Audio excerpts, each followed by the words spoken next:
Welcome to the Prison Professors Podcast. We serve people who face challenges with prosecution, sentencing, and prison. My co-founders are Shon Hopwood and Justin Paperny. My name is Michael Santos. We create digital content, and our team offers individual consulting services. We also assist agencies that want to improve outcomes. To learn how we can help you, text the word Prison Pro to 44222. Again, text Prison Pro to 44222 and get our free brochure. You can also visit us at prisonprofessors.com or contact Justin at 818-424-2220. Please subscribe to our podcast on iTunes. Send confirmation that you have rated our Prison Professors podcast. Leave us a review, and we'll send you a free digital book. We'll work hard to earn 5 stars. Stay tuned for a 20 to 30-minute episode with Prison Professors. We're now into episode 4 of Prison Professors' 5-part series on how to master prison. Those who aren't going into the prison system may find more interest in our interviews. Our team works with people from all types of backgrounds. Some face charges or served time for white-collar crimes. Others serve time for drug offenses or even violent crimes.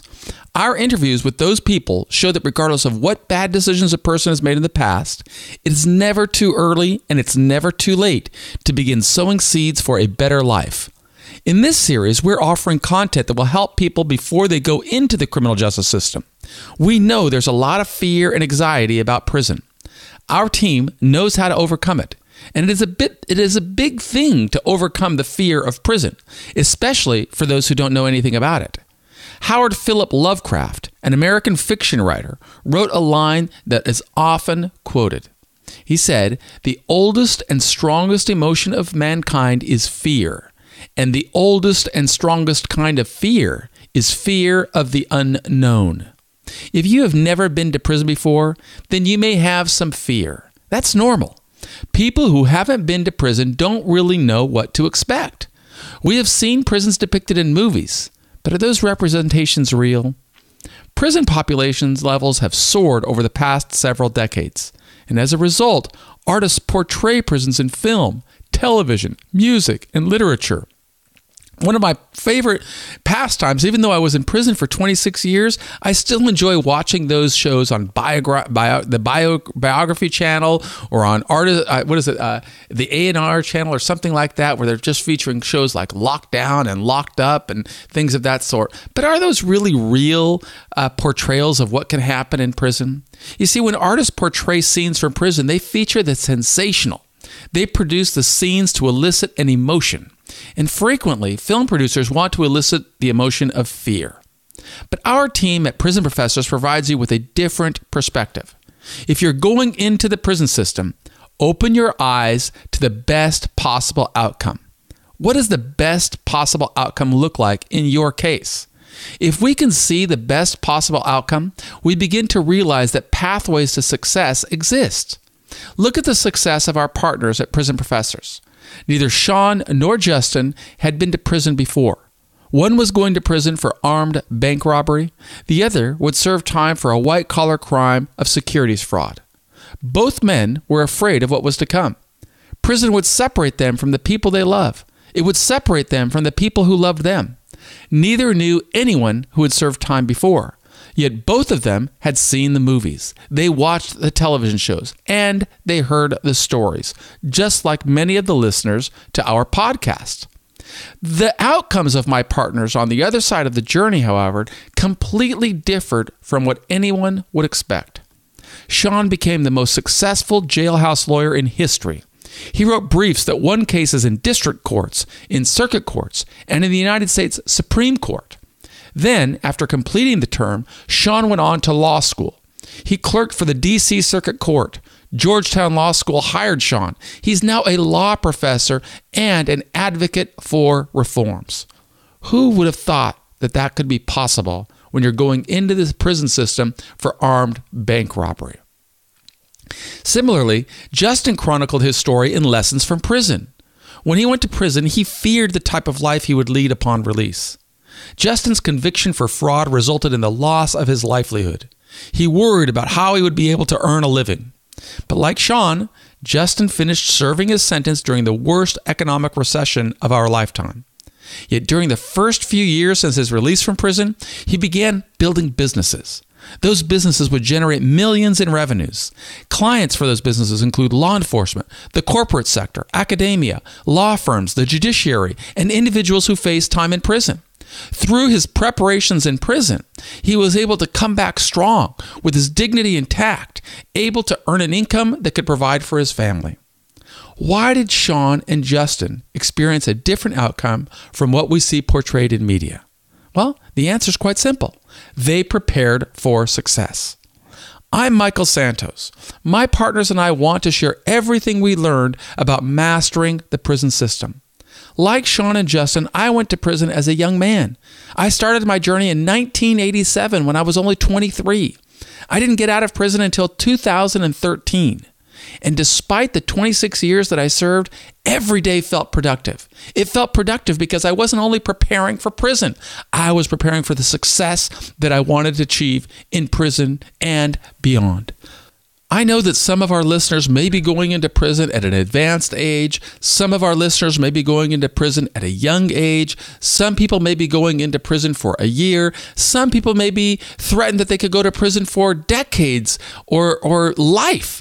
You know, the reality is our mindset is what is going to push us through in a manner that is either pursuing a path of success and strength and dignity, or one where we are cowering in a ball, with fear and wondering what's going to happen to our life and whining about what happened to me and why it's not fair. I mean, that is not the pathway toward fulfillment. And at Prison Professors, we want everybody who's listening to our program, who's using our free resources, to recognize anyone can begin sowing seeds. And those seeds are going to result in the type of tree that we build, the type of tree that will either bring us a life of fulfillment, as if we're contributing and leading a life of relevance, or one where we feel as if we're a victim, in trouble, can't get out. And I'm about opening up the mindset so that we can be something more. So how do we prepare for prison? Right? It's hard to do when we think, I don't know what's coming. Well, we prepare for prison in the same way that we prepare for anything else in life. One of our other episodes features the inspiring entrepreneur Scott Tucker, who tells his story about how he used to look at problems and figure out solutions. Right? He would always figure out, how am I going to define success here? How am I going to solve the problem? Well, the person who's going into the prison system must do the same thing. And it can start by asking the following question: what is going to be the best possible outcome? How can I deal with the world as it exists rather than as I want it to be? Now, answering that question is essential. None of us can change the past. Maybe it's unfair that you're going into the prison system. We can't change that. All that we can do is change how we are going to respond to that possible injustice. If we want to influence the future, we must begin by defining success. If we can define success, then we can engineer the path. And that path should take us from where we are to where we want to go. Future chapters or episodes in our Prison Professors podcast will define our methodical approach for defining success. We call it our straight A guide. But for now, let's focus our preparation on defining success. Defining a successful outcome from prison requires us to complete a self-assessment. What does our life look like right now? If we're a highly educated person, then we may prepare in ways that differ from someone who doesn't have a high school diploma. If we have financial resources, we may prepare differently from someone who doesn't have enough money to live in prison. If we value close relationships with family, we may prepare differently from someone who wants to serve time alone. If we have a sentence in excess of 10 years, we may prepare differently from someone who is serving 1 year. You see, preparing for a successful journey through prison requires us to do some self-analysis and then to define success. And as shown above, success for one person may differ from another person's success. My partners and I all had different life experiences. Justin was a graduate from the University of Southern California, and he was a licensed professional before he went to prison. Shon had a history of substance abuse, and he was serving a sentence for armed bank robberies. I started selling cocaine when I was 20 years old and didn't have much of an education when I started. But one fact unites each of us. Justin, Shon, and I hated being in prison. We wanted a different outcome from what others would expect of us. We wanted to return to society as law-abiding, tax-paying citizens. We didn't want to live on the margins. We wanted success, and we prepared in ways that would be consistent with that outcome. Our preparations, however, began when we were already confined. So prepare for prison early. The sooner a person can prepare, the better. Consider the often quoted adage on the best time to plant an oak tree. Do you know the best time to plant an oak tree? Some people say winter, some people say summer, some people say fall, and some people say spring. But a wise person knows the best time to plant an oak tree. It's 20 years ago. But the second best time to plant an oak tree is today. The same thing goes with preparing for prison. The sooner a person can start thinking about the outcome that he wants to achieve, the better a person can prepare for a successful journey inside. Good preparations serve a person well. Preparations will serve a person going to prison in the same way that a blueprint can serve a builder. It provides a guide of what steps he must take. Now, not all people get to prison the same way. Some judges allow people to surrender at some point after the sentencing hearing. Through counsel, the defendant can ask the judge for time to prepare in order to get his affairs in order. And when judges allow people to surrender, they typically allow at least 30 days to pass. Some of our clients have been able to postpone their surrender to prison for a year or longer. There may be a variety of reasons that make sense for someone to delay their surrender date. They may want to complete a class. They may have family obligations. They may need to complete a business transaction. If there isn't a compelling reason to do the opposite, we encourage people to get started. Don't delay the surrender if there isn't a reason. While waiting to serve time, life can feel like it's on hold. It's hard to gain any traction in life when a prison term is looming ahead. For many people who must surrender to prison, the waiting can be interminable. It can feel like a person is serving time, but the time doesn't count. In Lessons from Prison, Justin describes how the period before surrendering to prison led to a depression. Others talk about drinking too much, or eating too much, or feeling traumatized with fear. But each case is different, and we don't provide boilerplate guidance. As a general rule, we find that it is best to start serving the term as soon as possible. The sooner a person starts, the sooner a person can get on a path toward building a successful future. We provide tips through our website, through our YouTube channel, and through our podcast. Some of those tips will be specific for people who have an option to surrender to prison. Other tips apply to all people, whether they're surrendering to prison or whether they're going to be taken into custody without notice. It is important to remember that a judge has the discretion.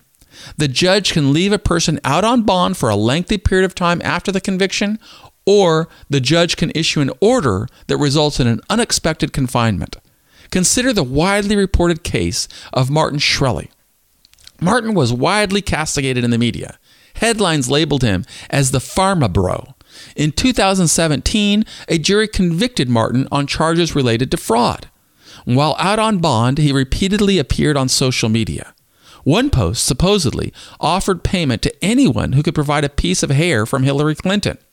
That post led prosecutors to say that Martin posed a threat to society. The judge agreed. He ordered the U.S. Marshals to take Martin into custody in September, long before his sentencing hearing. As a result, the Bureau of Prisons locked him inside a New York detention center. Now, had Martin prepared better, the judge likely would have allowed him to surrender to a minimum security camp.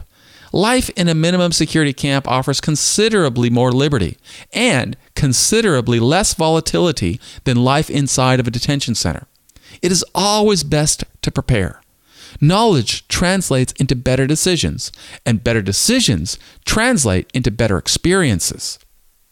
So, in the earlier episode on this series of how to prepare for prison, we discussed custody, classification, and designation. Now, many defense attorneys will stop their representation at the sentencing hearing. Others will be willing to assist their clients a bit further. For those who have a good legal team in place, we offer some advice. ask the defense attorney to get some confirmations from the marshals and the Bureau of Prisons regarding the designation. It's going to be consistent with that custody and classification scoring system that we discussed in an earlier episode. A process unfolds after sentencing. You see, the U.S. Marshals are going to forward the judgment order and the pre-sentence investigation report to the Bureau of Prisons Designation Center in Grand Prairie, Texas. Administrators in Texas will consider many different factors. Then they will identify an appropriate prison for the person to serve the sentence. Now, the staff in Grand Prairie will be responsible for submitting the appropriate paperwork to the designated prison. Sometimes human errors occur. Those errors can mean that the paperwork is not in order. And if the paperwork isn't in order when the defendant arrives at the institution, staff members may lock the person in the special housing unit. That means the person will be held on lockdown without access to the telephone or recreation. Time will be much more difficult in that environment. So, if possible, prepare in advance. Remember that the staff members in Grand Prairie don't know anything about you as an individual. All they're looking at is the paperwork, the judgment order, and the PSR. So ask your defense attorney to confirm with the Bureau of Prisons and the U.S. Marshal Service that all paperwork is in order. Our team has known many defendants who suffered because they were locked unnecessarily in special housing units simply because they didn't prepare in advance. So prepare. Get yourself ready for a successful journey. Have a point of contact ready. You want to identify a point of contact long before you go to prison. Defendants may have a family member or a friend who will serve as the point of contact. Let the point of contact know that they should expect to hear from you within 2 days. Defendants should understand that the Bureau of Prisons might not activate the phone or the email system immediately. Sometimes delays happen. But still, if a defendant is on a prison compound, and if he is, got the social skills of a 12-year-old, he's going to know how to connect in his community. Depending on the prison, he's going to be in a population with somewhere between 100 and more than 1,000 people in the same community.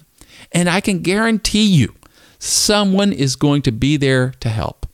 And those people who want to help, they will willingly, gladly have a family member reach out to your point of contact and let them know that you arrived safely and that you're okay. Never be afraid to ask for help. So just reach out to one of the guys that are in prison. They've all gone through the same experience. They're all talking to their family members or emailing their family members, and they'll be very happy to send a message to their wife or loved one and say, hey, contact this guy's loved one. Let him know he's here and he's okay. His phone's not working yet. That's simple.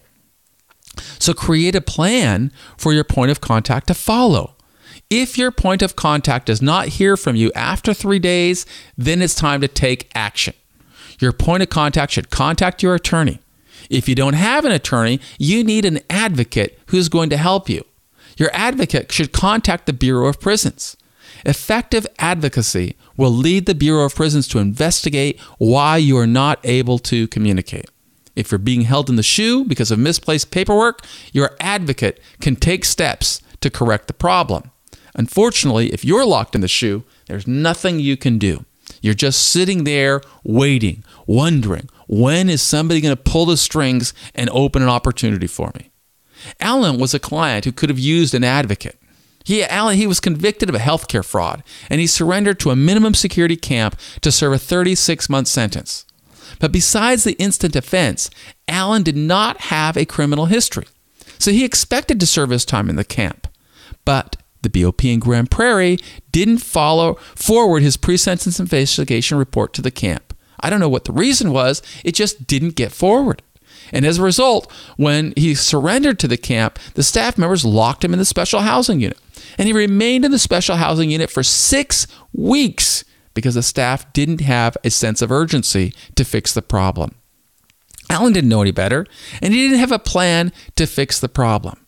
Don't be like Alan. Have a plan. Get ready. Anticipate problems. Anticipate obstacles. And put a plan in motion to succeed even if there are obstacles.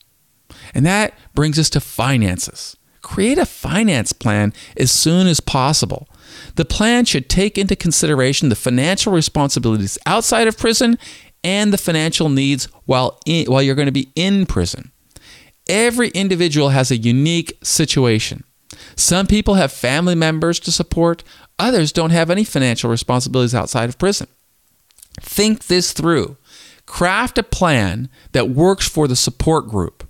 Coordinate a budget or a plan to assist you through the journey. It's possible to live in prison without any financial resources. Yet financial resources can ease the burden significantly. Remember, prison is a microcosm of our broader society. An underground economy exists in every prison. And by understanding how that economy works, a person can avoid problems that can complicate life inside. In our book, Earning Freedom, Conquering a 45-Year Prison Term, I wrote about my experiences with the prison economy. I described why I would spend about $600 each month to live in prison. Now, I didn't have a fine at the time that I was spending that $600. If I had a fine, I probably would have had to have budgeted about $1,000 a month. See, those expenditures, they allowed me to pay for the email system, the telephone system, postage, and they provided the funds I needed to purchase commissaries. But I needed those funds because I was making progress while I was in prison. I was making things happen, publishing books, taking care of things. I don't know what you're going to be doing in prison because I can't define success for you. You've got to define success given the situation that you're in. Now, our courses and our books will show how we did it, but it's not important how we did it. You've got to determine how are you going to do it. Now, some people live in prison without resources. They may create hustles that will allow them to function in the economy of prison. They wash clothes, they clean other people's cells, they cook for other people, and some can earn income while they're working on prison jobs. Those jobs are going to pay anywhere from $5 a month to, for a very few, maybe $200 a month, maybe some of you even more because of overtime and working in the prison factory. But jobs that pay $200 or more a month are relatively scarce in terms of the population. And staff members generally award those jobs in accordance with seniority. It may take 5, 6, 8, 10 years in prison with a clean disciplinary infraction before a person can get into one of those higher paying jobs. It's nothing to cry about. Just understand it. If you understand it, you'll create a plan in light of that. So a good plan keeps a person on track. A person can take steps to understand the financial opportunities and the limitations in prison. I've written extensively about my experience. And when I left prison after 26 years inside, I had more than $100,000 in after-tax savings in the bank. Those resources allowed me to start my life. And the financial resources reflected my preparation. The preparations began with a visualization of how I wanted to emerge. Then I put my plan in place. Then I set priorities. Then I executed the plan. Make sure that you do the same. Visualize success, create a plan, set priorities, and execute the plan. That's the secret. It's the secret of life.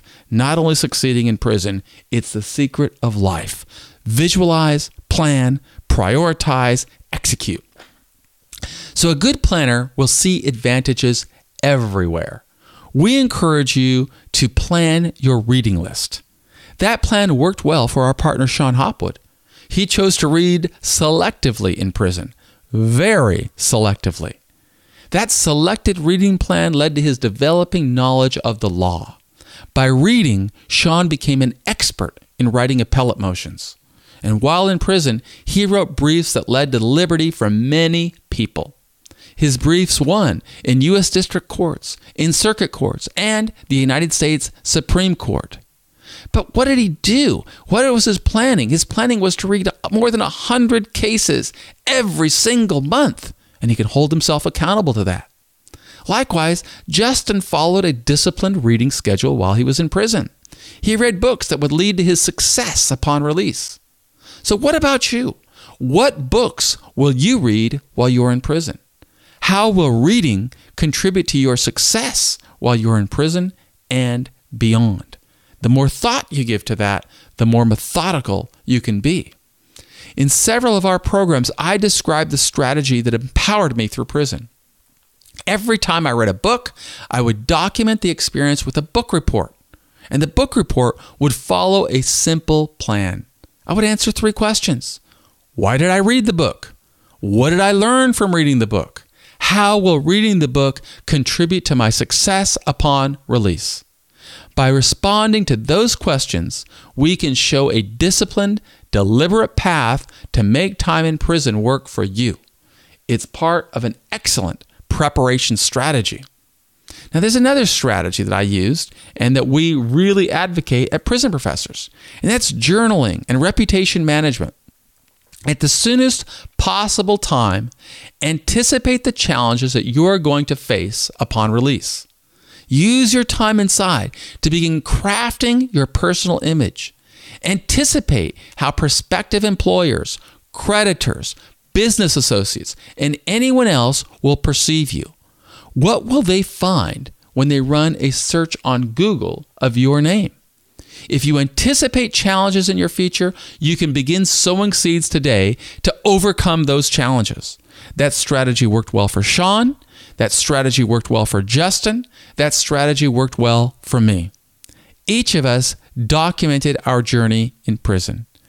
Each of us chronicled our journey to show our disciplined, deliberate preparations inside. Those initiatives allowed us to overcome enormous obstacles. Shon persuaded a law school to admit him. He persuaded the Washington State Bar to admit him. And he persuaded a federal judge to hire him. Justin's journaling and strategies for reputation management while in prison opened enormous opportunities. He built businesses. He generated revenues worth millions of dollars. He built businesses that didn't only help himself, but also help the clients that he serves. Within 3 weeks of concluding 26 years in prison, San Francisco State University hired me to serve as an adjunct professor. Why did that happen? Well, it happened because of the preparations that I made while I was serving those 26 years. In fact, all of the goals that I put in place while I was beginning my journey had a direct influence to the opportunities that opened for me in the future. So I don't know if you're facing 1 year, 5 years, 10 years, 100 years. What I do know is that the decisions that you make today are going to influence whether you are in a position to change or improve those outcomes in your future.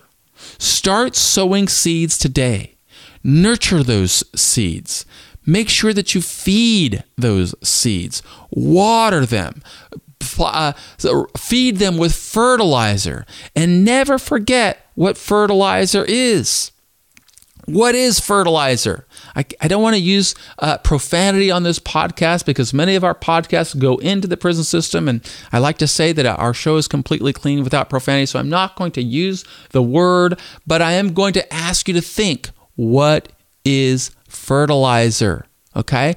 It is, well, we know what fertilizer is. It comes from maybe a cow or a horse or some other animal, and that fertilizer nurtures seeds. So what has to happen before success comes? The seed has to grow through a lot of fertilizer before it begins to bear fruit.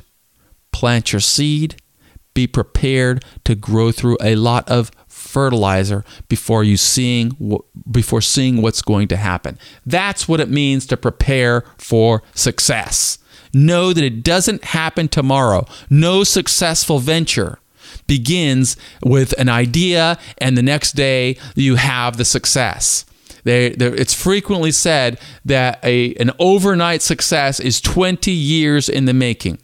Now, I am not wishing 20 years on any of our listeners, but I can tell you, I did go through 26 years in prison, and the seeds that I sowed at the very beginning of the journey had everything to do with how I emerged, and that's the same thing that's going to happen for you. Start preparing now. So that's the end of this episode on preparing for prison. We have one more episode that will conclude our series on how to prepare for prison. And I urge you to tune in tomorrow. But I also ask you, please subscribe to the Prison Professors podcast on iTunes. I need you to rate the show. I need you to review the show. If you find it worthy, give us 5 stars so that we can get broader distribution on spreading awareness about the prison system. Do the same thing on YouTube. Subscribe to our YouTube channel. Follow us on Facebook and like our page. Share it with others. If you leave us a review anywhere and send us confirmation of a review, just text. Just send it to us at Prison Professors. We will send you a free digital book. If you want a copy of our free brochure that shows how we help people prepare for success, whether you're an individual, whether you're an agency that wants to inspire individuals, whether you're a law firm, whether you're a corporation that's looking for dynamic speakers, text the word Prison Pro to 44222. That's text Prison Pro to 44222. I am Michael Santos with PrisonProfessors.com. Thank you for listening to our podcast. Stay tuned for another inspiring episode and information on how you can make the most of a difficult circumstance.